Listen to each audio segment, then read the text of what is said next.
Good morning, children.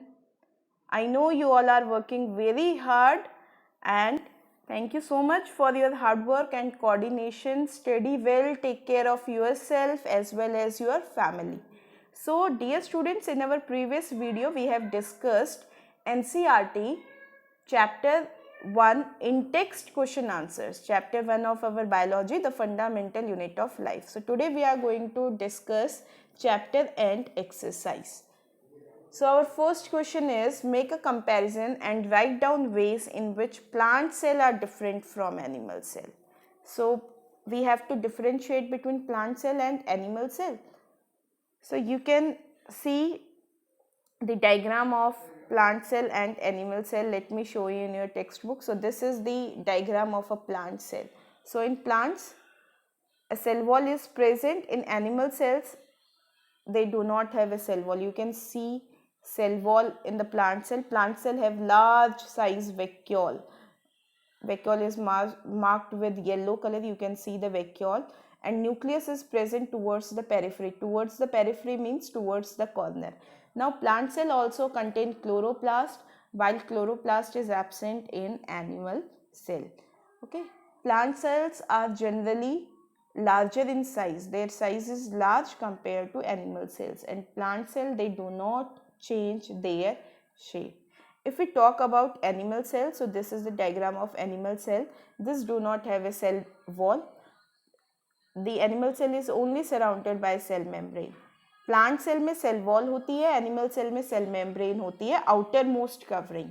तो क्या plant में सेल मेम्ब्रेन नहीं होती बेटा? होती है प्लांट में सेल मेम्ब्रेन, बट वो सेल वॉल के अंदर वाली जो मेम्ब्रेन होती है that is cell membrane. Okay, now you can see animal cell do not contain any chloroplast. Animal cell में क्लोरोप्लास्ट नहीं होती है. एनिमल सेल की जो साइज है वो लार्ज, वो कंपेरेटिवली स्मॉल होती है compare to plant cell. Plant cell की साइज लार्ज होती है, एनिमल सेल की जो साइज है वो स्मॉल होती है. प्लांट सेल में न्यूक्लियस कॉर्नर की तरफ, पेरिफ्री की तरफ प्रेजेंट होता है. एनिमल सेल में न्यूक्लियस सेंटर की तरफ प्रेजेंट होता है. एनिमल सेल में लाइजोसोम्स होते हैं, प्लांट सेल में लाइजोसोम्स नहीं होते. ओके, प्लांट सेल में क्लोरोप्लास्ट होती है और एनिमल सेल में किसी तरीके की क्लोरोप्लास्ट नहीं होती. Okay, now our next question is, how is a prokaryotic cell different from a eukaryotic cell? We have already discussed prokaryotic cell. They are smaller in size, eukaryotic cell larger in size. Prokaryotic cell do not have a well-defined nuclear region and their nuclear region is known as nucleoid. Eukaryotic cell have a well-defined nuclear region. Next is, prokaryotic cell have single chromosome, eukaryotic have more than one chromosome. Prokaryotic cell do not have membrane bound cell organ leaves, eukaryotic cell have membrane bound cell organ leaves. Okay, we have already discussed these differences. Next question is, what would happen if the plasma membrane ruptures or break down?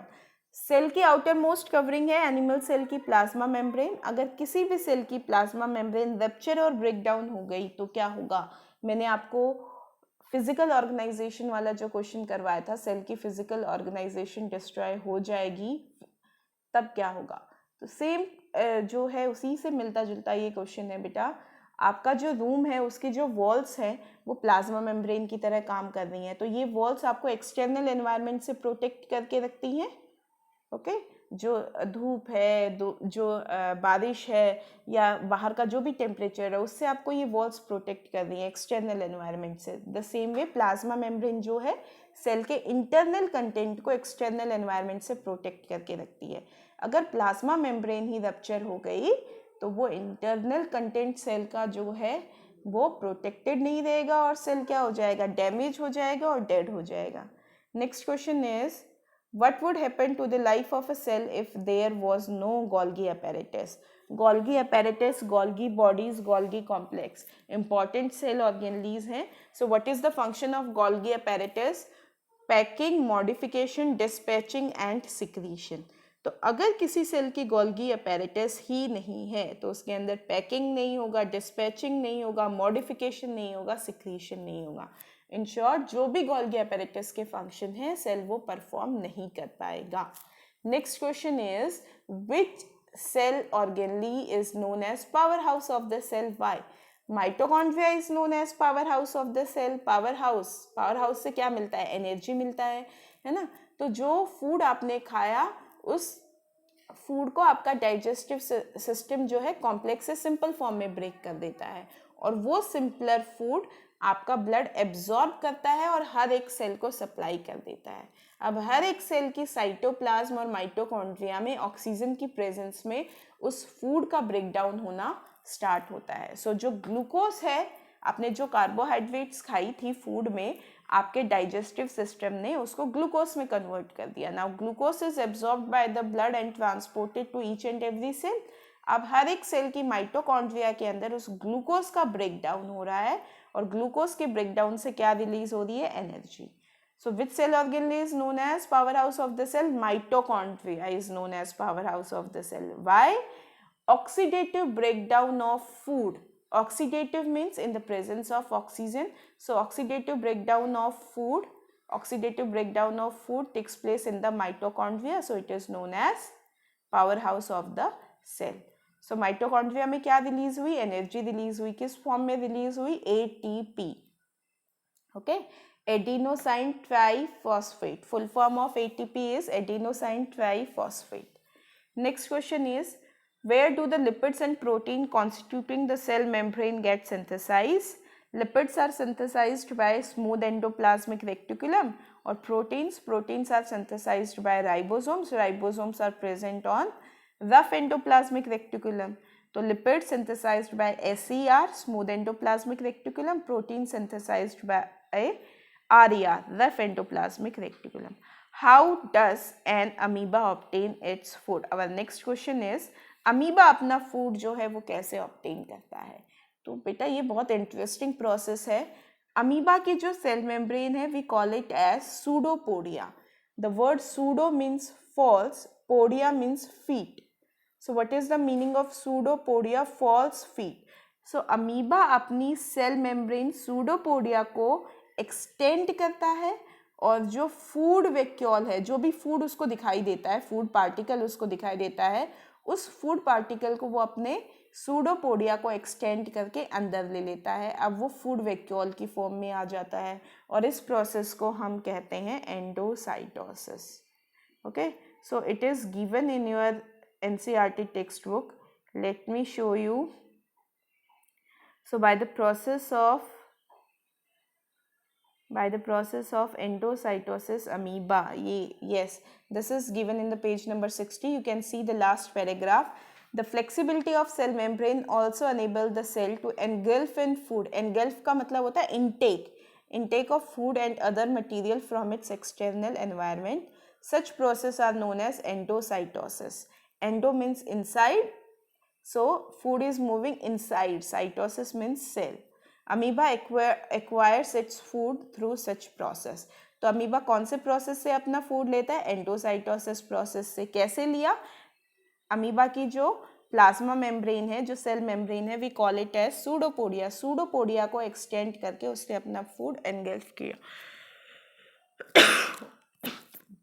Okay, so we will move to next question. So our next question is, what is osmosis? Osmosis is movement of water from high concentration to low concentration through a semi-permeable membrane. अच्छा, जो आपका last question है, it is very interesting, और ये activity आप सब लोग घर पे परफॉर्म कर सकते हैं. आपको इसके लिए शुगर, सॉल्ट और 2 पोटैटो की ज़रूरत है. Okay, so let's read out our question. Carry out the following osmosis experiment. ये एक सिंपल सा एक्सपेरिमेंट है which you can perform easily at your home. Take 4 peeled potato halves and squeeze each one out to make potato cups. आपको 2 potato लेने हैं, दोनों को पील करना है, उनके जो छिलके हैं वो उतार लीजिए, पील ऑफ कर लीजिए उनको, और दोनों पोटैटो को इक्वल हाफ में कट कर लीजिए. अब दोनों पोटैटो को आपने इक्वल हाफ में कट कर लिया, तो आपके पास 4 पोटैटो हो गए. तो 4 पोटैटो को अंदर से आप स्क्यूज करेंगे, अंदर से स्पून की हेल्प से या नाइफ की हेल्प से उसे अंदर का जो पोर्शन है वो निकालेंगे इस तरीके से कि वो छोटे छोटे कप बन जाए. ठीक है, तो वो थोड़े से होलो हो जाएंगे, तो उसमें अब देखिए आपको क्या करना है। One of these potato cups should be made from A boiled potato. 4 में से एक पोटैटो का जो पार्ट है आप उसको बॉइल्ड कर दीजिए। पुट ईच पोटैटो कप इन ए ट्रूफ कंटेनिंग वाटर। ठीक है, आपको एक कंटेनर लेना है जिसमें आप वाटर डाल देंगे और उसके अंदर उनको डालिए। या फिर आप देखिए, आपने 4 पोटैटो लिए, आपने 2 पोटैटो लिए, दोनों को पील ऑफ किया, इक्वल हाफ में कट कर दिया, 4 हो गए। अंदर से आपने उसको स्क्यूज कर दिया, जो उसका सॉलिड पोर्शन था वो कुछ निकाल लिया और उसे कप बना लिया। ठीक है, तो आपके पास 4 कप हो गए, उनको मार्क कर दो ABCD। ओके, अब आपको क्या करना है, ए कप को एम्प्टी रखिए। आपको पोटैटो के B कप में 1 टेबल शुगर ऐड करना है, C में सॉल्ट ऐड करना है, और 4th वाला जो था आपका D वाला पोटैटो कप, उसको बॉईल कर दीजिए और उसमें शुगर ऐड कर दीजिए। ठीक है, 2 आवर्स के लिए इनको रख दीजिए। और फिर आपको बताना है explain why water gathers in the होलोड portion of B and C। B में आपने शुगर ऐड किया था, C में आपने सॉल्ट ऐड किया था, और दोनों में आप देखेंगे शुगर और सॉल्ट ऐड करने के बाद वहाँ पे थोड़े टाइम के बाद वाटर कलेक्ट हो गया। क्यों कलेक्ट हो गया? कौन सा ऑस्मोटिक सॉल्यूशन की तरह काम किया है सॉल्ट ने और शुगर ने? Salt and sugar both act as hypertonic solution, जिसकी वजह से पोटैटो के सेल्स ने वाटर को लूज कर दिया। Okay, why is potato a necessary for this experiment? Potato a जिसको आपने, आपका कप नंबर ए जिसको आपने खाली रखा था, वो क्यों ज़रूरी है? वो एक स्टैंडर्ड की तरह काम करेगा, कंट्रोल एक्सपेरिमेंट की तरह, ताकि बाकी कप में जो चेंजेस होंगे उसको आप कंपेयर करके इजीली देख सके कि क्या डिफरेंसेस हैं। अब बात आती है आपके कप नंबर डी की। Explain why water does not gathered in the होलोड out portion of A and D. A and D में इसलिए कलेक्ट नहीं हुआ, एक तो आपने खाली रखा था, है ना, उसके अंदर तो आपने कुछ डाला ही नहीं, तो एक ऐसा था आपका आइसोटोनिक था, तो उसमें आपको कोई चेंज नहीं दिखाई दिया क्योंकि उसमें आपने सॉल्ट शुगर कुछ नहीं ऐड किया। और डी में क्यों नहीं कुछ भी कलेक्ट हुआ? उसमें आपने शुगर डाली थी, बट आपने उसको क्या किया था बेटा? बॉईल किया था, और बॉईल करते ही सेल्स सारे डेड हो गए, सेल वॉल ब्रेक हो गई, है ना। तो जो वाटर है वो कलेक्ट नहीं होगा। तो आप सब ये एक्टिविटी घर पे एक्सपेरिमेंट परफॉर्म करेंगे, मुझे बताएंगे आपको सेम रिजल्ट्स मिले या नहीं। Okay, so we have completed chapter 1. So in our next video we will start our next chapter. So write down these questions and answers in your fair notebook. Answers will be provided to you through the PDF. Okay, understand these answers from the video. Thank you so much students. Take care. Bye.